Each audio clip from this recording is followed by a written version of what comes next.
তো আমি চেঞ্জ করে নিলাম আবারও। তো আমাদের শ্যুটটা কিছুটা হয়ে গেছে। আমার ক্যামেরাম্যান আছে এদিকে, সিঙ্গার, আর এদিকে হিরো যাইতেছে, একা একা খাইতেছে, রাক্ষস শুধু খায়।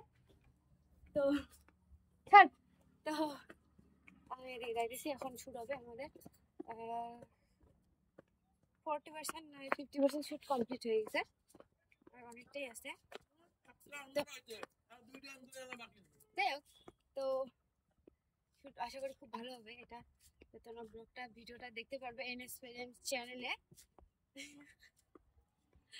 তো চলো ভিডিওটা করি, দেখতে থাকো, যে কি হয় না হয় দেখতে পারবে। আর জায়গাটা খুব সুন্দর গাইস। হ্যাঁ, যদি কেউ আসতে চায়, হ্যাঁ, তাহলে আমার সঙ্গে কন্ট্যাক্ট করতে হবে না, কমেন্টে বলো, আমি জায়গাটার নাম হচ্ছে এখানে বলে দেবো।